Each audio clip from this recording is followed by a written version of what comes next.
ہم اس طرح غیبتیں بیان کرتے ہیں ایسے لیسے لاجکس کے ساتھ، جیسے میں نے بھی بتایا نا 3 فلٹر ٹیسٹ. جب آپ سے کوئی بات کہے تو آپ سب سے پہلے اسے پوچھے یہ بات جو آپ مجھے بتا رہے ہیں یہ بات سچ ہے یا جھوٹ ہے. اگلا بندہ کہے گا مجھے تو کنفرم نہیں ہے سچ ہے جھوٹ، تو پھر مجھے کیوں بتا رہے ہیں جب آپ ہی کنفرم نہیں ہے سچ ہے یا جھوٹ ہے. دوسری بات، یہ جو بات آپ مجھے بتائیں گے اس کا مجھے فائدہ یا نقصان ہے. کہے گا مجھے کیا پتا آپ کا فائدہ یا نقصان. پھر جب آپ کو پتا ہی نہیں ہے تو پھر مجھے کیوں بتا رہے ہیں، مجھے اس کا کیا فائدہ نقصان.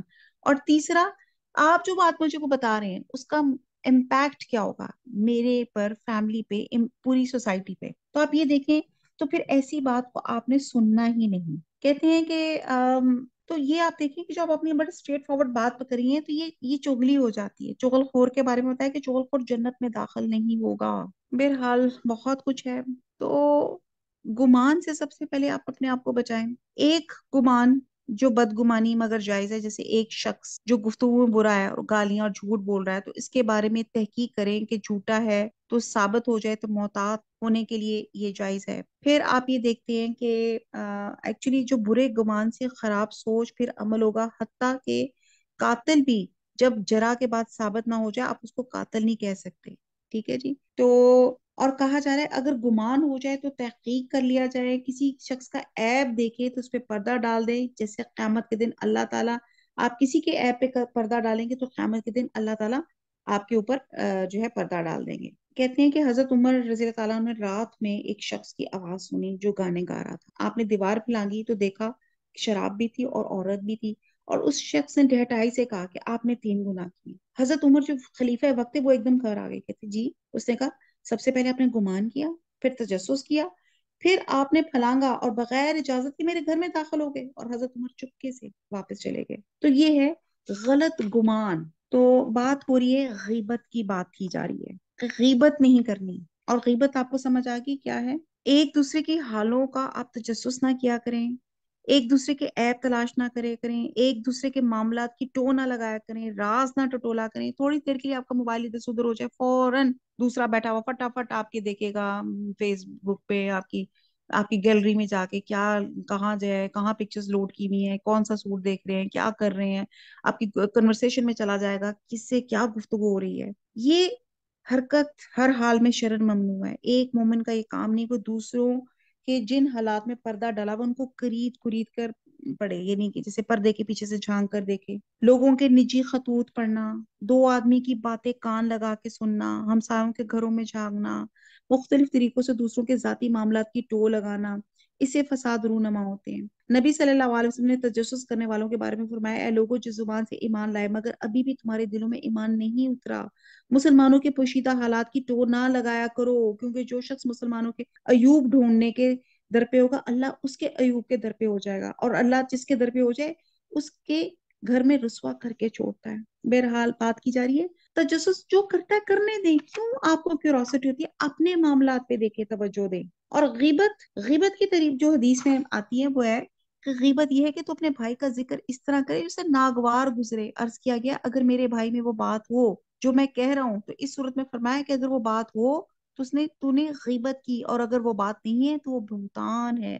کسی کی عدم موجودگی میں اس کی بری بات کرنا جو اس میں موجود ہو غیبت ہے، اور اسی طرح جھوٹی بات منسوب کرنا بہتان ہے، اور 2 آدمیوں کے لڑانے کے لیے بات کرنا چغلی ہے. شریعت میں ان تینوں چیزوں کو حرام قرار دیا گیا ہے. بہرحال غیبت ایسے ہے جیسے اپنے مردہ بھائی کا گوشت کھانا. بھائی کتنے پیارے ہوتے ہیں اور وہ بھی مردہ. تو اس میں تھوڑا سا صرف میں بہت کچھ ہے، بہت سی ہے کہ کہاں ایگزیمپٹڈ ہے. بہرحال صرف یہ دیکھتے ہیں کہ غیبت کیوں کی جاتی ہے. غیبت اس لیے کی جاتی ہے کہ دوسرے کو لیٹ ڈاؤن کیا جائے، اس کو نیچے گرایا جائے، اس کی تحقیر، اس کی عزت خراب کی جائے، پھر اس میں جھوٹ شامل کیا جاتا ہے. تو اب یہ ہے کہ اب ہم غیبت سے باز کیسے ہیں، بہت لمبا ہے بات. اب صرف اس چیزوں پہ بات کرتے ہیں کہ ہم غیبت سے پرہیز کیسے کر سکتے ہیں. نمبر 1 کہ انکریج ہی نہ کریں. جب کوئی بات ایسی کر رہی ہو، کوئی بات شروع کرے غیبت کی تو خود سے نہ شروع کریں.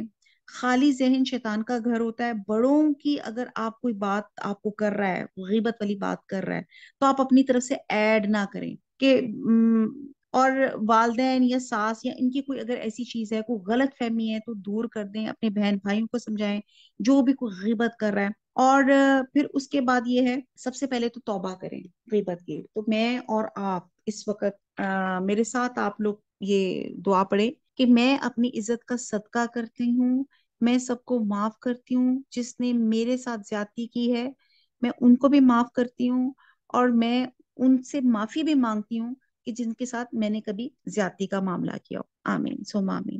تو اس دعا کے ساتھ ہم رمضان کا جو عشرہ ہے دوسرا جس کو ہم ختم کرتے ہیں، توبہ کریں اور وعدہ کریں کہ میں آئندہ غیبت نہیں کروں گی. ممکن ہو تو اس شخص پہ جس کی آپ نے غیبت کی اسے معافی مانگ لیں. اگر وہ شخص زندہ ہے تو ڈائریکٹ معافی مانگ لیں. اگر آپ میں ہمت نہیں ہوتی تو SMS کر دیں آئی ایم سوری، یا کسی بھی طرح سے اس کو گلے لگا لیں، اس کو کہیں کہ یار کوئی ماضی میں غلطیاں ہوئی تھی مجھے معاف کر دیں. اگر وہ شخص فوت ہو گئے تو اس کی طرف سے صدقہ کر دیں، بخشش کر دیں اس کی. اور غیبت کرنے سے آپ اپنی نیکیاں دوسروں کے اکاؤنٹ میں ڈال رہے ہیں. تو آپ دیکھیں ہمارے اندر تو آگے نیکیاں نہیں ہیں. پھر اس سے معافی کے خواص کار ہوں. حقوق العباد بھی جب تک بندہ معاف نہیں کرے گا تو آپ کا معاملہ جو ہے وہ لٹکا رہے گا. تو اس لیے لوگوں سے معافیاں مانگیں. پھر یہ ہے غیبت سے بچنے کے لیے بھلائی اور نیکی کے کاموں میں مصروف ہو جائیں. وہ کہتے ہیں نا empty mind is the devil workshop. اپنے آپ کو بزی رکھیں.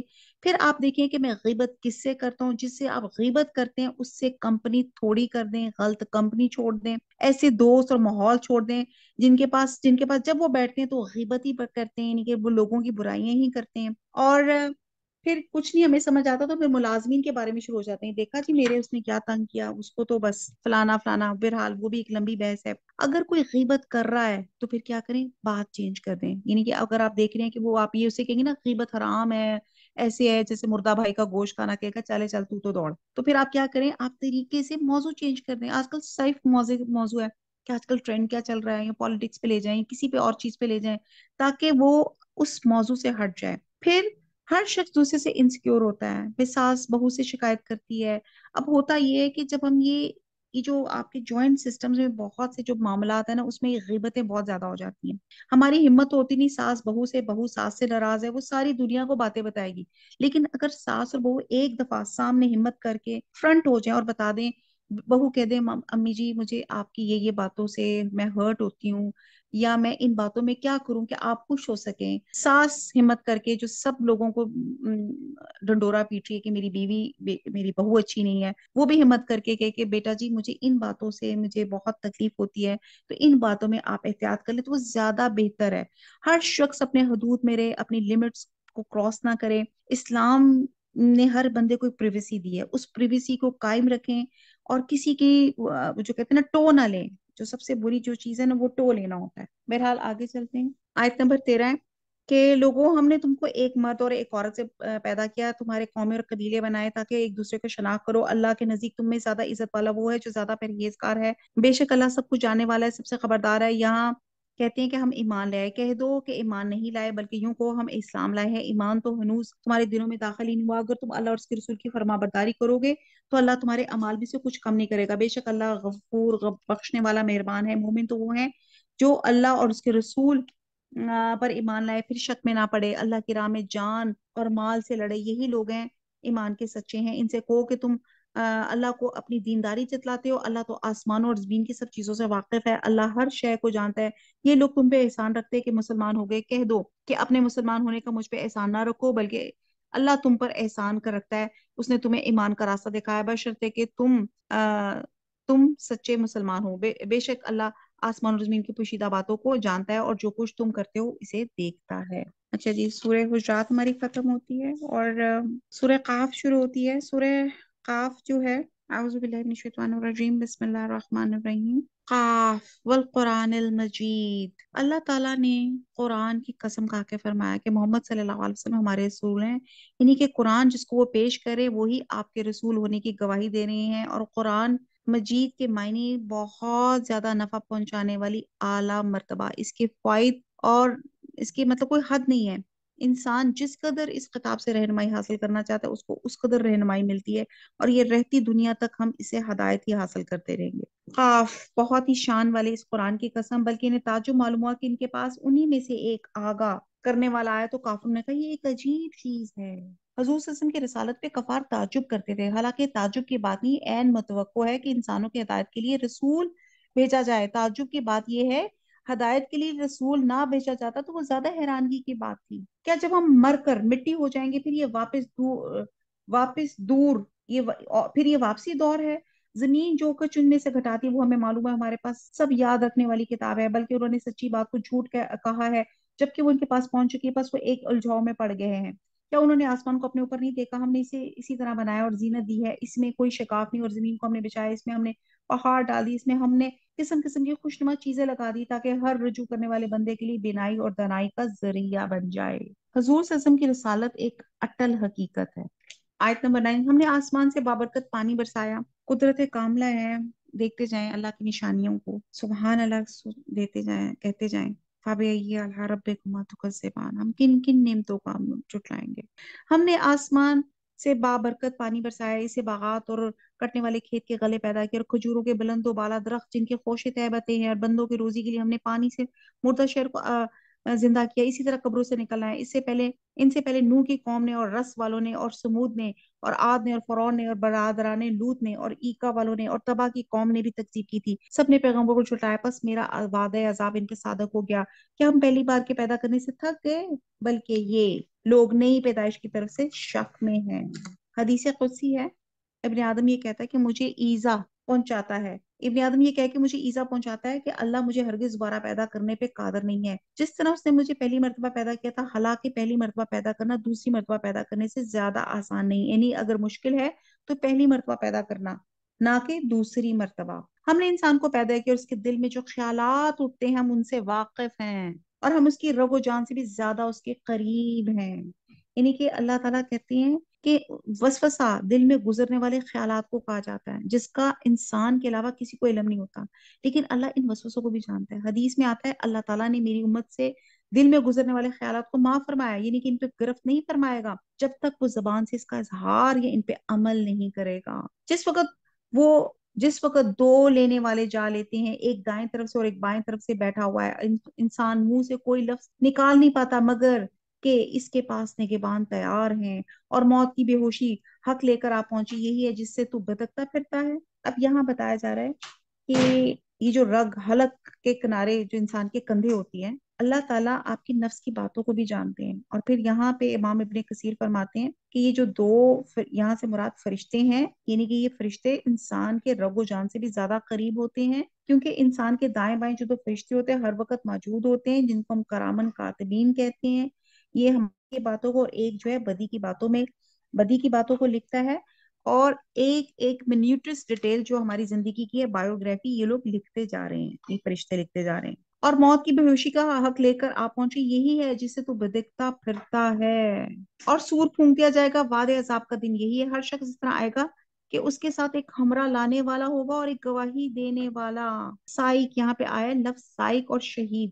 سائق کہتے ہیں ہانکنے والے کو، اور شہید کہتے ہیں گواہ. اور امام تبری کے نزدیک یہ دو فرشتے ہیں، ایک انسان کو محشر تک ہانک کر لائے گا اور دوسرا گواہی دینے والا ہوگا.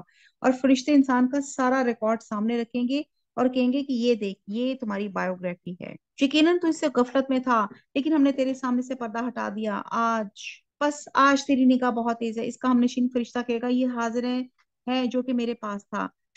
ڈال دو جہنم میں ہر کافر سرکش کو جو نیک کام سے روکنے والا، حد سے گزر جانے والا اور شک کرنے والا تھا، جس نے اللہ کے سوا دوسرا معبود بنا لیا، پس اسے سخت عذاب میں ڈال دو. اس کا ہم نشین شیطان کہے گا اے ہمارے رب، میں نے اسے گمراہ نہیں کیا تھا بلکہ تو خود ہی دور دراز کی گمراہی میں تھا. حق تعالیٰ فرمائے گا بس میرے سامنے جھگڑے کی بات مت کرو، میں تو پہلے ہی تمہاری طرف وعید اور وعدہ عذاب بھیج چکا ہوں. میرے ہاں بات بدلتی نہیں اور نہ میں اپنے بندوں پہ ذرا بھی ظلم کرنے والا ہوں. ان آیات میں اللہ تعالیٰ نے جہنم کے مستحق لوگوں کی علامات بتائیں. نمبر 1 انکار حق، دوسرا ناشکری، اور تیسرا حق اور اہل حق سے اناد، اور چوتھا بھلائی سے روکنا. نمبر 5 اپنا مال سے اللہ اور اس کے بندوں کا حقوق نہ ادا کرنا. نمبر 6 اپنے معاملات میں حدود سے تجاوز کرنا. نمبر 7 لوگوں پہ ظلم کرنا. نمبر 8 دین کی صداقتوں پہ شک کرنا. نمبر 9 دوسروں کے دلوں میں شک ڈالنا. نمبر 10 اللہ کے ساتھ کسی کو شریک کرنا. آیت نمبر 30 جس دن ہم دوزخ سے پوچھیں گے کیا تو بھر چکی، وہ جواب دے گی کیا کچھ اور زیادہ بھی ہے، حل من مزید. اسے پتا چلتا ہے کہ جہنم بولے، کہتے ہیں کہ حدیث میں آتا ہے آگ میں لوگ ڈالے جائیں گے اور جہنم کہے گی کیا کچھ اور بھی ہیں، حل من مزید. حتیٰ کہ اللہ تعالیٰ جہنم میں اپنا پیر رکھ دیں گے، جسے جہنم پکار اٹھے گی، قط قط، یعنی کہ بس بس۔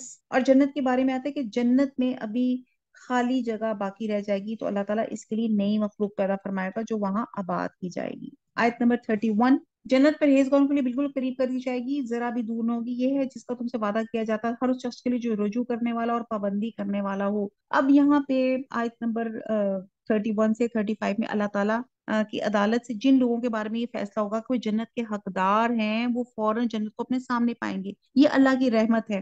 اور ان آیات میں جنت کے مستحقین کی صفات بتائے گی، تقویٰ، جن کے دل میں صرف اللہ کا ڈر ہوگا، نمبر 2 رجوع کرنے والے، کثرت سے توبہ کرنے والے، حفاظت کرنے والے، اور اپنے عہدوں کی حفاظت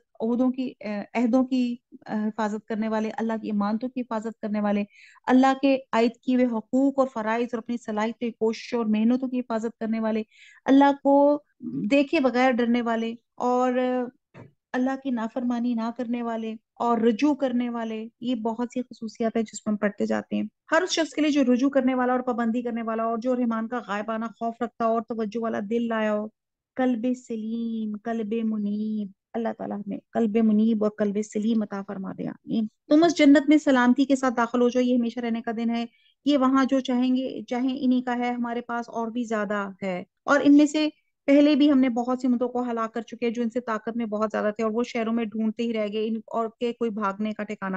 اس میں ہر صاحب دل کے لیے عبرت ہے، اس کے لیے جو دل سے متوجہ ہو کے کان لگائے اور وہ حاضر ہو۔ یقین ہم نے آسمان اور زمین اور جو کچھ اس کے درمیان ہے سب کو صرف 6 دن میں پیدا کیا، ہمیں تکان نے چھوا تک نہیں، 6 دن میں پیدا کیا۔ یہ ہم نے بات پہلے بھی ڈسکس کر چکے ہیں۔ بس یہ جو کچھ کہتے ہیں آپ اس پر صبر کریں، اپنے رب کی تسبیح تعریف کے ساتھ بیان کریں، سورج نکلنے سے پہلے بھی اور سورج غروب ہونے سے پہلے بھی، اور رات کے کسی وقت بھی تسبیح کریں اور نماز کے بعد بھی، اور سن رکھیں کہ جس دن ایک پکارنے والا قریب کی جگہ سے پکارے گا، جس روز اس تند و تیز چیخ کو یقین کے ساتھ سن لے گئے، اور یہ دن ہوگا نکلنے کا۔ اب یہ 5 نمازوں کا ذکر کیا جا رہا ہے، اور اللہ کی تسبیح کرے، اور جن کے پڑھنے کی حضور صلی اللہ علیہ وسلم نے بہت زیادہ تاکید کی ہے۔ اور یہ پکارنے والا اسرافیل فرشتے ہیں یا جبرائیل ہیں، یہ ندا ہوگی جس سے لوگ میدان محشر میں جمع ہوں گے۔ ہم ہی جلاتے ہیں، ہم ہی مارتے ہیں، اور ہماری طرف لوٹ کر پھر آنا ہے۔ جس دن زمین پھٹ جائے گی اور یہ وہ دوڑتے ہوئے نکل پڑیں گے، یہ جمع کر لینا ہم پر بہت ہی آسان ہے۔ یہ جو کچھ کہہ رہے ہیں ہم بخوبی جانتے ہیں، اور آپ ان پہ جبر کرنے والے نہیں، تو آپ قرآن کے ساتھ انہیں سمجھاتے رہیں جو میرے وعید ڈراوے کے وعدوں سے ڈرتے ہیں۔ سورہ زاریات آ جاتی ہے، اعوذ باللہ من الشیطان الرجیم، بسم اللہ الرحمن الرحیم، والزاریات ذرون فالحاملات وقرن، قسم ہے بکھیرنے والوں کی اڑا کر، پھر اٹھانے والیاں بوجھ کو، اور پھر چلنے والیاں نرمی سے۔ آیت نمبر 1 سے 4 میں حضرت عبداللہ بن عباس اور دوسرے مفسرین نے اس کی تفسیر بیان کی ہے، اور زاریات سے مراد بکھیرنے والی، پراگندہ کرنے والی، گرد و غبار اڑانے والی ہوائیں ہیں۔ بھاری بوجھ اٹھانے والی سے مراد وہ ہوائیں ہیں جو سمندروں سے لاکھوں ٹن پانی کے بخارات بادلوں کی شکل میں اٹھاتی ہیں، پھر آہستہ آہستہ چلتی ہیں، حکم یعنی کہ بارش تقسیم کرتی ہیں۔ مفسرین کے مطابق ان دونوں سے یہی ہوائیں مراد ہیں، اور یہی ہوائیں پھر بادلوں کو لے کے چلتی ہیں، اور زمین کے ڈیفرنٹ ڈائریکشنز میں اللہ کے حکم کے مطابق جہاں جتنا حکم ہوتا ہے پانی تقسیم کرتی ہیں۔ پھر اللہ تعالیٰ آگے فرما رہے ہیں کہ قیامت ضرور قائم ہوگی، اور آخرت پر بارش کو دلیل بنایا گیا، یعنی کہ جو اللہ پانی کے بخارات کو ہوا میں منتشر ہونے کے بعد پھر اسے ہوا کے ذریعے سے سمیٹ لاتا ہے اور انہیں پانی کی شکل میں برسا دیتا ہے۔ اس کے لیے کیا مشکل ہے کوئی انسان کے بکھرے ہوئے اجزاء کو سمیٹ کر دوبارہ اسی جسم کو اس میں لا کھڑا کرے جس میں اس نے پہلی دفعہ پیدا کیا تھا۔ تو آسمان کی بھی قسم کھائے گی کہ تشبیہ کے طور پہ دکھائی جاتی ہے، یعنی کہ جس طرح آسمان بادلوں اور تاروں اور جھمٹوں کی شکلوں میں مختلف ہیں، اسی طرح آخرت کے بارے میں تمہارے خیالات مختلف ہیں۔ کون کہتا ہے یہ دنیا ابدی ہے، کوئی قیامت نہیں قائم ہو سکتی، کوئی کہتا ہے کہ دنیا ایک حادثے سے بن گئی۔ اب مجھے بتائیں کہ اتنا زبردست حادثہ ہوا، انہی کے اتنا آرگنائز قسم کا حادثہ ہوگا، تو یہ ان کے غلط بیان ہے۔ اللہ تعالیٰ حکمت والا ہے، اللہ تعالیٰ نے اس زمین کو بڑی حکمت سے اور بڑے طریقے سے بنایا، ہر چیز کو، دنیا کی ہر چیز کو اپنی وجود ہونے کا مقصد پتا ہے کہ میں کیوں یہاں پہ موجود ہوں، اور وہ اللہ کے حکم پہ عمل پیراوی کر رہی ہے۔ دنیا کی ہر چیز، صرف ایک انسان ہے جس کے پاس مرضی ہے، اور وہ اختیار بھی صرف اس دنیا میں دیا گیا ہے، اور کہا گیا کہ اس اختیار کو اللہ اور اس کی سنت کے متی کر دے۔ اپنے اس اختیار کو. پھر چلنے والی نرمی سے، پھر کام کو تقسیم کرنے والی ہیں. یقین مانو تم سے جو وعدے کیے جاتے ہیں سب سچے ہیں، بے شک انصاف ہونے والا ہے. قسم ہے راہوں والے آسمان کی، یقیناً تم مختلف بات میں پڑے ہوئے ہو. اس سے وہی باز رکھا جاتا ہے جو پھیر دیا گیا. بے سند باتیں کرنے والے غارت کر دیے گئے جو غفلت میں ہیں اور بھولے ہوئے ہیں. پوچھتے ہیں کہ یوم جزا کب ہوگا. ہاں یہ وہ دن ہے، یہ آگ پہ الٹے سیدھے پڑیں گے، باربیکیو ہوگا. اپنی فتنہ پردازی کا مزہ چکو، یہی ہے جس کی تم جلدی مچا رہے ہو. بے شک تقوی والے لوگ بہشتوں اور چشموں میں ہوں گے. بے شک تقوی والے لوگ بہشتوں اور چشموں میں ہوں گے. ان کے رب نے جو کچھ انہیں عطا فرمایا ہے اسے لے رہے ہوں گے. وہ تو اس سے پہلے ہی نیکوکار تھے. وہ رات کو بہت کم سویا کرتے تھے اور وقت سحر استغفار کیا کرتے تھے. اور ان کے مال میں مانگنے والوں کا اور سوال سے بچنے والوں کا حق ہے. یقین والوں کے لیے تو زمین میں بہت سی نشانیاں اور خود تمہاری ذات میں بھی. کیا تم دیکھتے نہیں ہو؟ تمہاری روزی جو تم سے وعدہ کیا جاتا ہے سب آسمان میں ہے. آسمان و زمین کے پروردگار کی قسم، یہ بالکل برحق ہے، ایسے ہی جیسے تم باتیں کرتے ہو. کیا تجھے ابراہیم اور معزز مہمانوں کی خبر بھی پہنچی؟ وہ جب ان کے ہاں آئے تو سلام کیا. ابراہیم نے جواب دیا، سلام دیا اور کہا یہ تو اجنبی لوگ ہیں. پھر چپ چاپ جلدی جلدی اپنے گھر والوں کی طرف گئے اور ایک فربا بچڑے کا گوشت لائے. اب یہاں بتایا جا رہا ہے وہی مہمان نوازی. اور بہرحال تو یہاں پہ وہ اچھا، اس سے پہلے حدیث میں آتا ہے کہ جب رات کا آخری تہائی حصہ باقی رہ جاتا ہے تو اللہ تعالیٰ آسمان دنیا پہ نزول فرماتے ہیں اور ندا دیتے ہیں، کوئی توبہ کرنے والا ہے میں اس کی توبہ قبول کروں، کوئی بخشش مانگنے والا ہے میں اس کی بخش دوں، کوئی سائل ہے کہ میں اس کے سوال کو پورا کر دوں. یہاں تک کہ فجر طلوع ہو جاتی ہے. اور یہ رمضان کیا نان رمضان میں بھی اللہ تعالیٰ ایسی ہی منادی کرتے ہیں. تو یہاں پہ جو نا رات کو کم سویا کریں اور سحر کے وقت استغفار کیا کریں. تو یہ بہت ضروری ہے. اپنی اللہ تعالیٰ کو منانا ہے، اپنی باتیں، اپنی خواہشات، اپنی تکلیفیں. تو وہ ٹائم بیسٹ ہے اللہ تعالیٰ کو اپنے بتانے کا اور اپنی باتیں منوانے کا. اور بہرحال بہت زیادہ فضیلت ہے کیونکہ اس وقت آپ کی نفس کی شیطان کے ساتھ جنگ ہوتی ہے. تہجد کے وقت اٹھنا تو حدیث میں فرمایا گیا ہے، لوگوں کو کھانا کھلاؤ، صلہ رحمی کرو، سلام پھیلاؤ، رات کو اٹھ کر نماز پڑھو جبکہ لوگ سوئے ہوئے ہوں اور تم سلامتی کے ساتھ جنت میں داخل ہو جاؤ گے. اب آگے حضرت ابراہیم علیہ السلام کا واقعہ آ رہا ہے کہ جب حضرت ابراہیم علیہ السلام کے پاس جو فرشتے تھے نوجوان لڑکوں کی شکل میں آئے تھے تو آپ نے ان کو گیسٹ سمجھ کے فٹافٹ بنا ہوا گوشت ان کے سامنے رکھ دیا، جسے پتہ چلتا ہے کہ مہمان نوازی کرنی چاہیے. اور یہاں یہ بھی پتہ چلتا ہے کہ ان انبیاء غیب کا علم نہیں رکھتے تھے، ان کو نہیں پتہ چلا کہ یہ فرشتے تھے. آیت نمبر 27، اسے ان کے پاس رکھا اور کہا آپ کھاتے نہیں. پھر تو دل میں ان سے خوف زدہ ہو گئے. انہوں نے کہا آپ خوف نہ کیجیے. انہوں نے حضرت ابراہیم علیہ السلام کو ایک علم والے لڑکے کی بشارت دی. سبحان اللہ.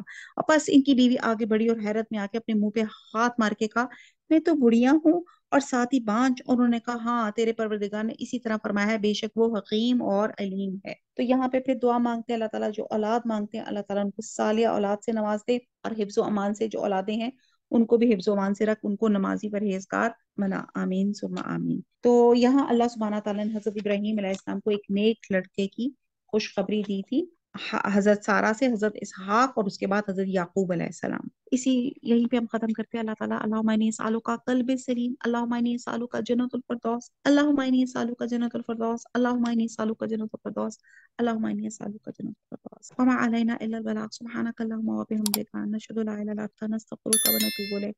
السلام علیکم ورحمۃ اللہ وبرکاتہ.